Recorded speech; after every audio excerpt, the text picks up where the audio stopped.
So, follows on from 5G.1 where we were finding the angle between vectors. So, important properties in the boxes there. Let's get straight into the question. Find t given these two vectors are perpendicular. So, if vectors are perpendicular, the dot product will be 0. So, we're going to find the dot product of A dot B, and we know it equals 0. So, if I go 2 times 3 plus 1 times 0 plus t times 3, that's going to be 0. And so we've got t is minus 2.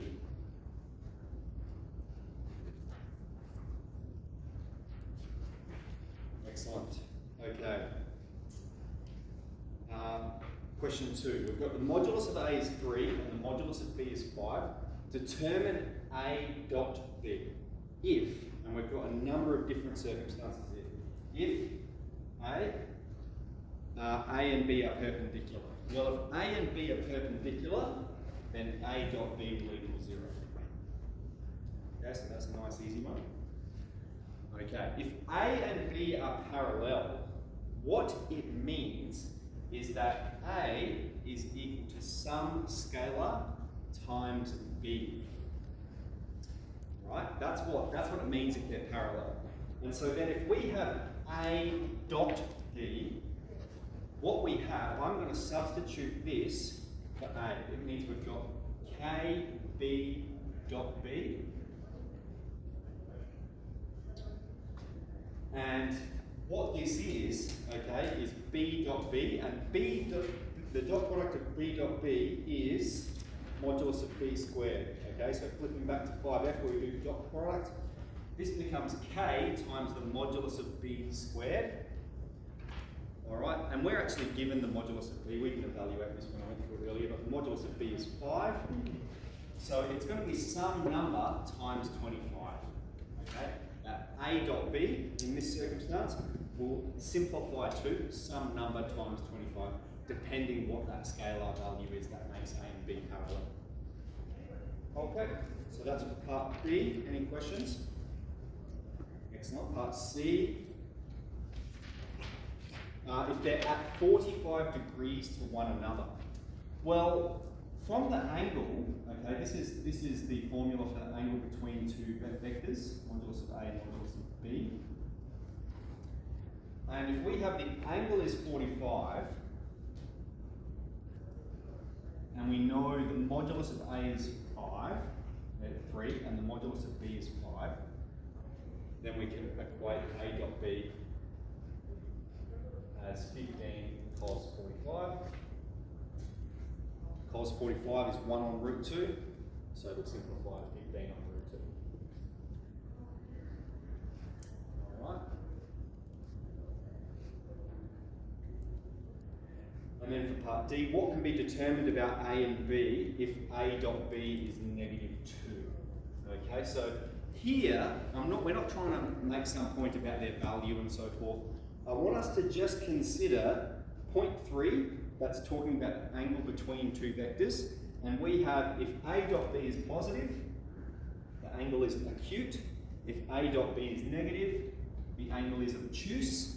Okay, we have A dot B is negative 2, which means the angle between A and B is obtuse.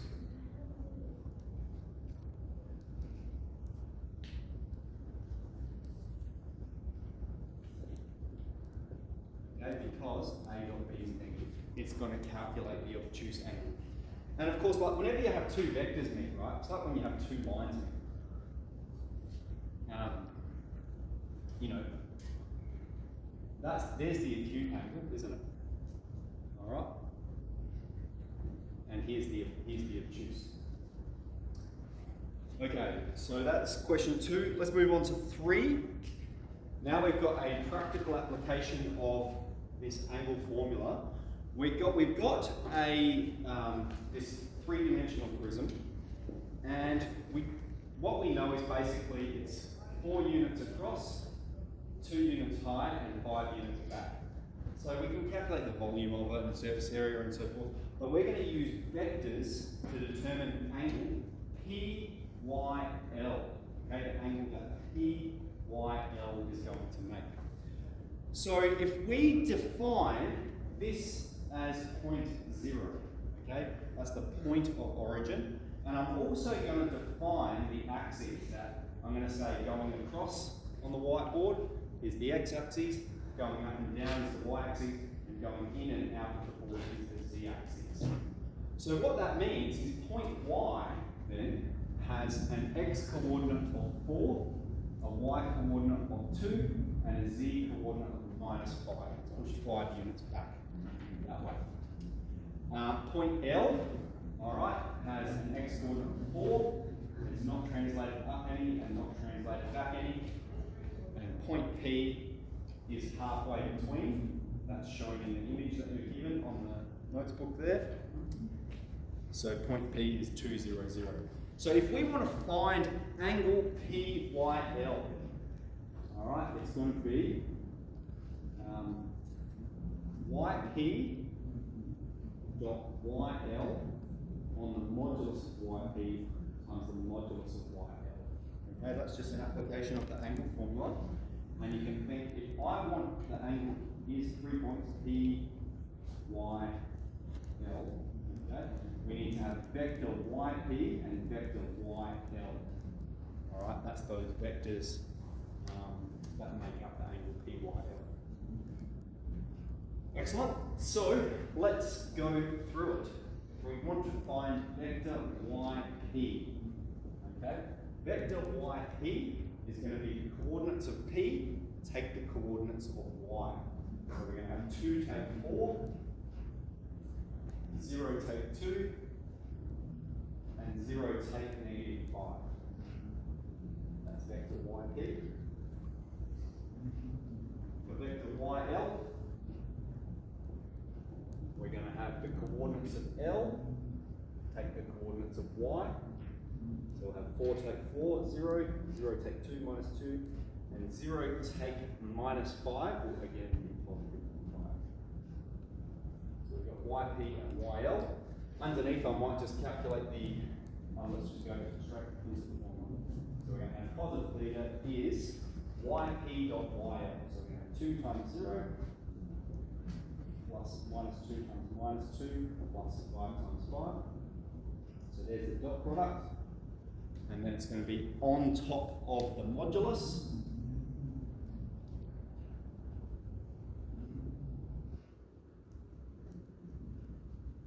Product of x.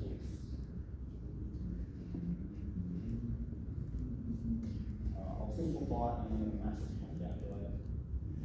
4 plus 29. 4, 8.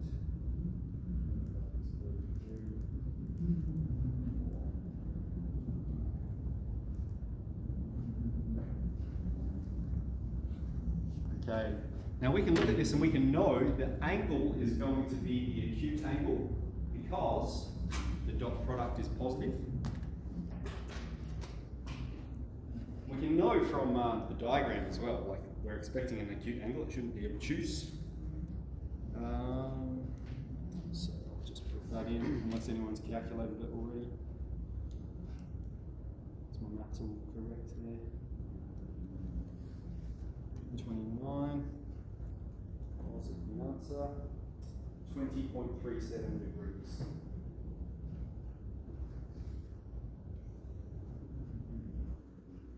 Splendid. Okay, I'm going to clear away the first board.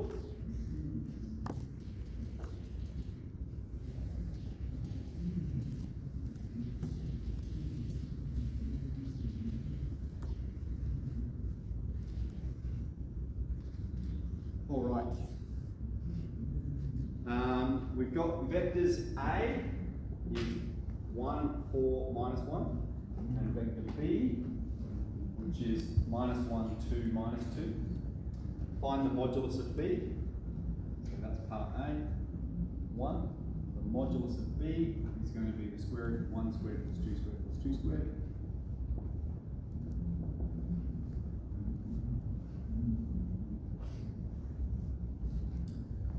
Okay, show clearly that the angle between A and B is pi on 4. Okay, so if we want to calculate the angle between A and B, we're going to need the modulus of A as well, so I might just calculate that one here. 1 squared plus 4 squared plus 1 squared. And so we're going to have, here's the angle, A dot B.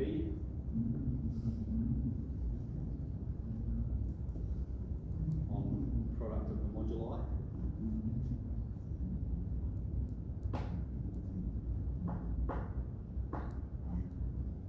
Minus 1 plus 8 plus 2.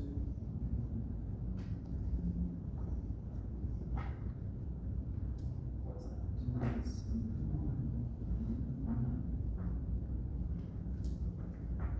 3 on root 15 because of.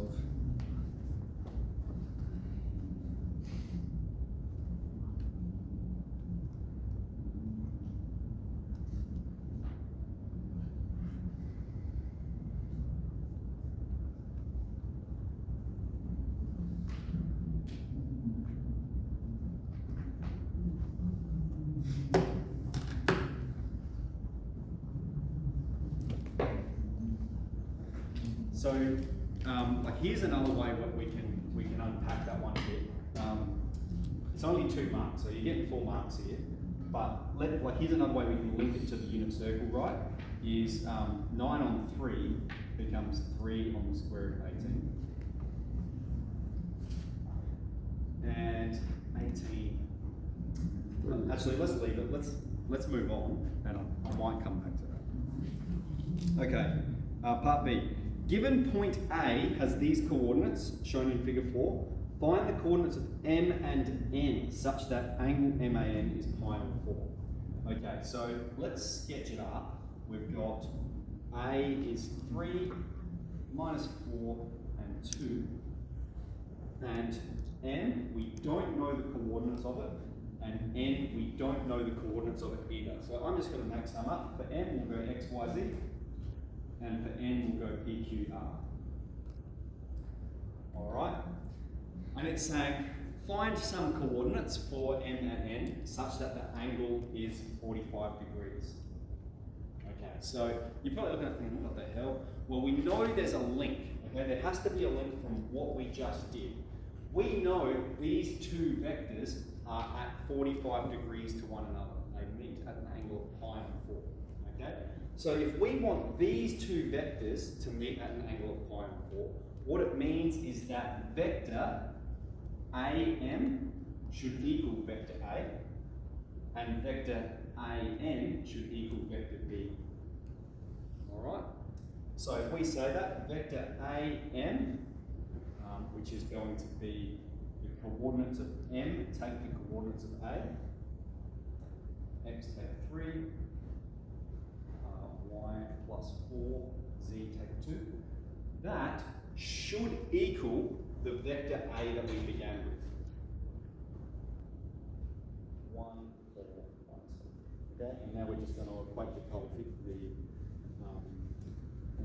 components and solve for the coordinates. 1 plus 4 is 4. Okay, here we get X is 4, here we get Y is 0, and we get Z is 1. Okay, so the coordinates of M are 4, 0, 1. And we'll do the same for N.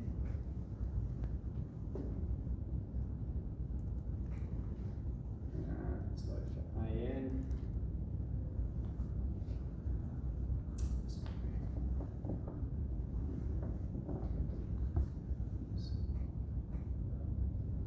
P take 3,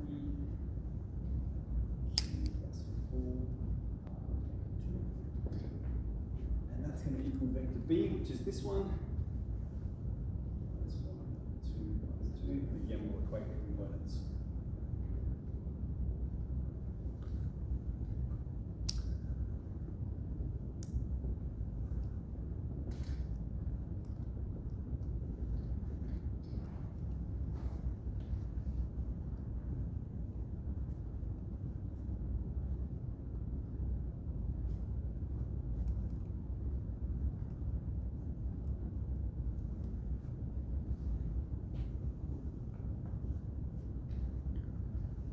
Okay, part D, that's just going to be almost identical to what we've done up here in part B.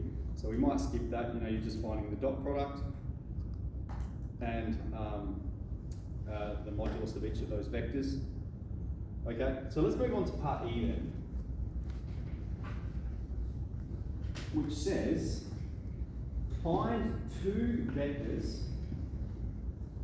or state two vectors, neither of which is parallel to A, B, C, or D, that are at an angle of pi on 4. So this is a separate part. It wants us to just think about how can we find two vectors that meet at an angle of pi on 4. And I think it's as simple as just thinking of the Cartesian plane and the unit circle. Okay?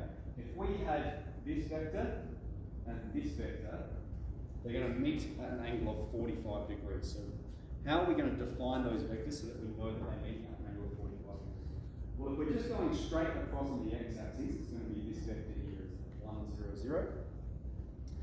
All right, and this vector, for it to have an angle of 45, what must be the case is that the horizontal component and the vertical component are equal in magnitude. So that means this vector should be 1, 1, 0. And that they will meet at an angle of 45 degrees. Excellent. So that's 3G.2. Let's do some of that and see how we go with it. And yeah, let's do it.